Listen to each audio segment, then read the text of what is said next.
Hey, it's MJ from the Coaches Panel. I hope you're well. And can you believe it? We're officially into the serious stuff this preseason, the club v club practice matches. And as every single game unfolds, we'll do a review for you, helping you look at the players that popped, the players that maybe not, and those that we need to take some learnings and reflections about in 2024, with now just weeks left before opening round and round one, when our fantasy football year really gets underway.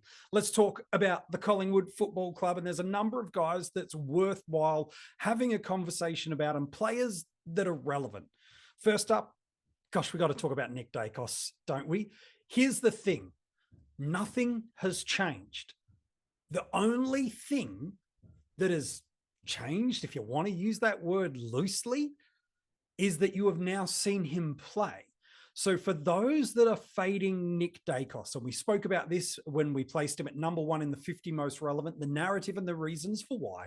It's because of those early tags, the early buys, the potential price point, and the opportunity to target him as an option after that early buy. We unpacked that through the 50 most relevant episode. Nothing changed because of what happened yesterday. Outside of this, it went from a theory of what you wanted to do to now a realization of watching who he is. So can you pick Nick Daicos? Yes, of course you can. The fact that, what did he do off 57% time on ground? He ended and scored a 75 in AFL Fantasy and turned up for us in SuperCoach. Is that honestly surprising for us at all?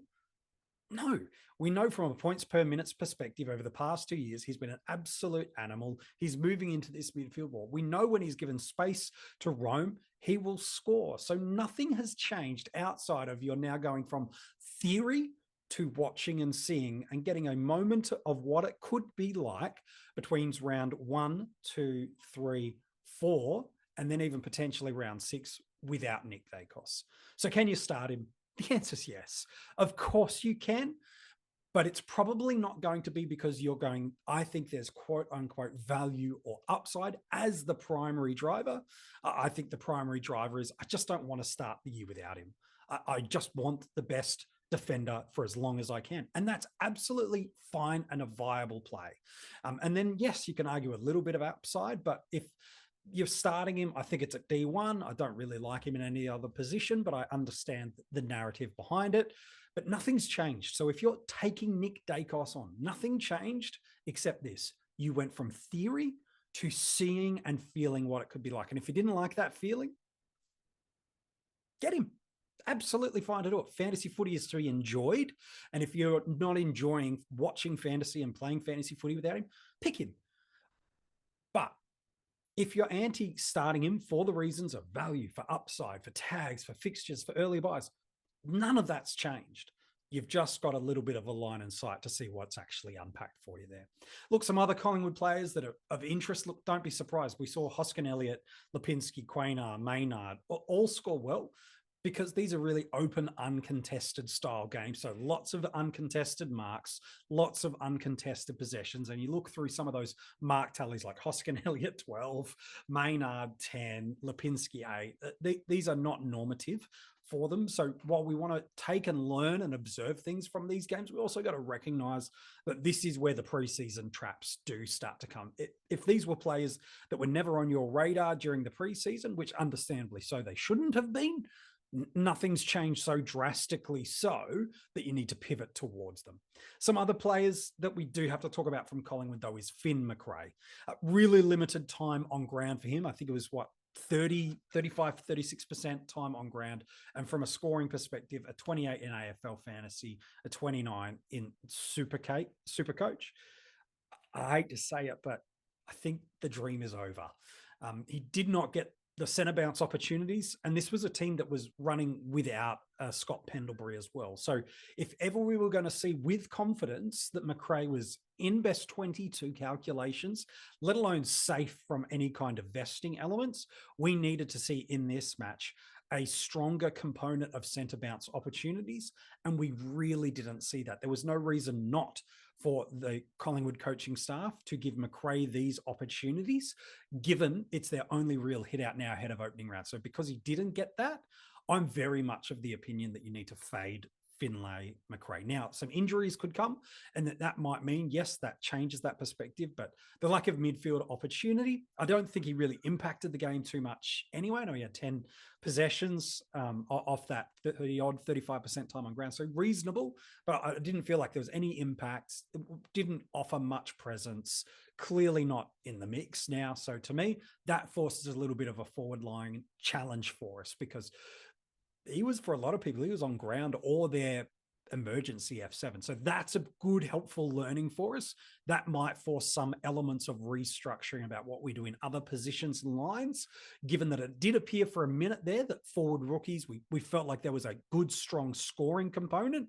Maybe that's just diminished just that fractional little bit for us as well. But the big two talking points from a Collingwood perspective, Dacos and then Finlay McCrae. Look, McInnes, probably very similar perspective to what we saw from McCrae.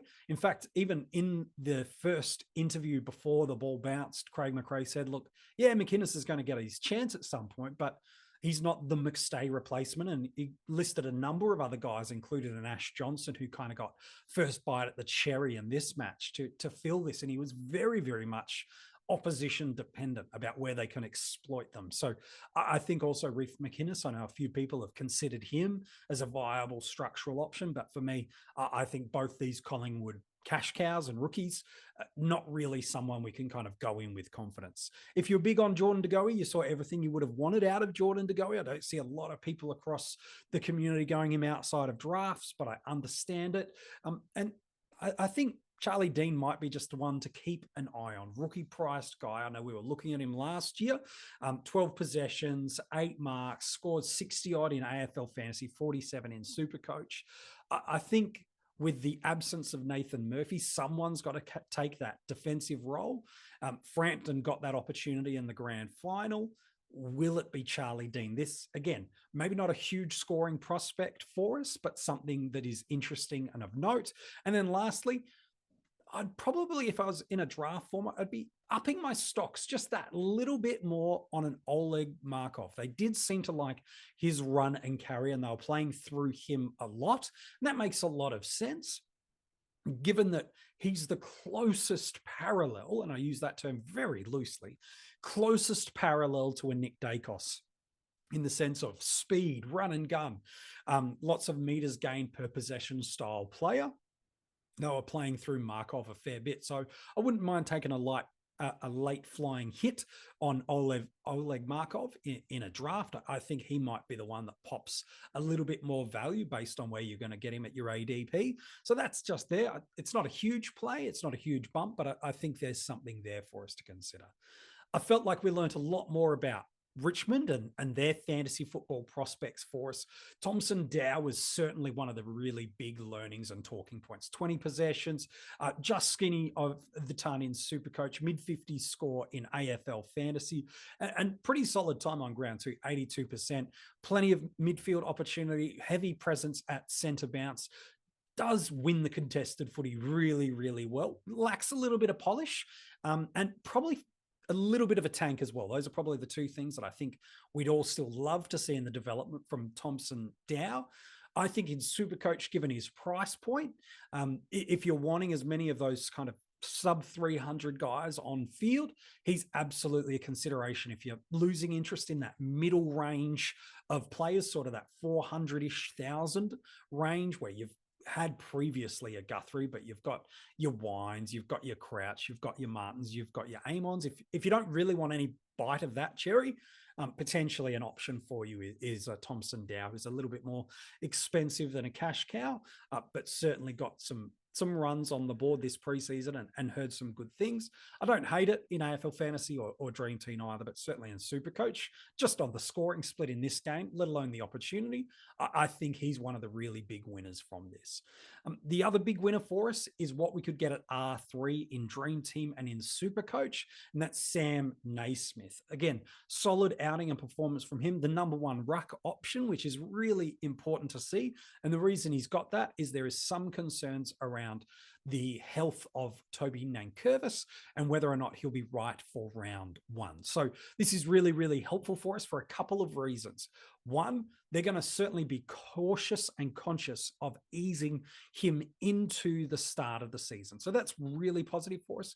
Two, is they do play an opening round. And so he'll get that accelerated price movement for us before Richmond have their bye in that back end of the first few weeks of those early buy rounds. So we'll see an accelerated price movement for us. So I think that's really important, that if we see the combination of Richmond being conservative and Naismith holding down this number 1 ruck spot, which is why he's been brought in for insurance purposes like this, protect Samson Ryan, who's not quite ready yet to take on bulk ruck responsibility. It's a nice halfway house strategy from Richmond.